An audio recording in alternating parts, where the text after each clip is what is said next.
Actuellement, il y a 400 000 personnes âgées en France à domicile pour lesquelles les troubles nutritionnels ont besoin d'être dépistés. À l'hôpital, c'est plutôt une personne âgée sur 2 et en EHPAD, c'est plutôt une personne âgée sur 3. Le grand public a bien compris que les personnes âgées ne ressentaient pas bien la sensation de soif. En fait, les personnes âgées ne ressentent pas toujours aussi la sensation de faim et donc souvent s'alimentent mal parce qu'elles n'ont pas forcément d'appétit. Et pour autant, on sait que si on alimente mieux une personne âgée, on a un niveau de preuve important pour montrer qu'on peut prévenir les hospitalisations, qu'une fois qu'elles sont hospitalisées, on peut prévenir les réhospitalisations. Quand elles sont à l'hôpital, on peut prévenir les complications post-opératoires et donc que les personnes âgées ont tout bénéfice à être alimentées correctement. Les personnes âgées ont cela de spécifique qu'elles partent avec une masse musculaire qui a diminué au cours du vieillissement. Et donc si on ajoute à ça une perte de masse musculaire liée à la dénutrition, on arrive rapidement à une perte fonctionnelle qui va les gêner dans les activités de la vie quotidienne. C'est-à-dire, c'est difficile de se lever de son lit, c'est difficile de se lever de sa chaise, c'est difficile d'aller marcher dehors.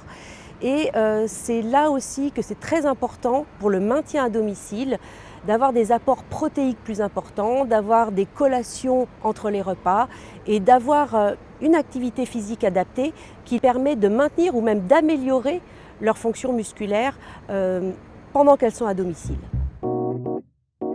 Les professionnels de santé peuvent participer au dépistage précoce de la dénutrition.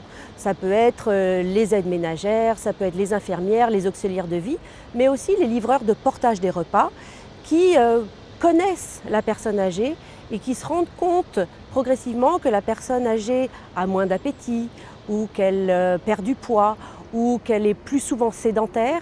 Et c'est à ce moment-là qu'il faut alerter le médecin généraliste pour essayer de comprendre quel est le problème actuel, pourquoi on perd du poids et comment éviter la dénutrition.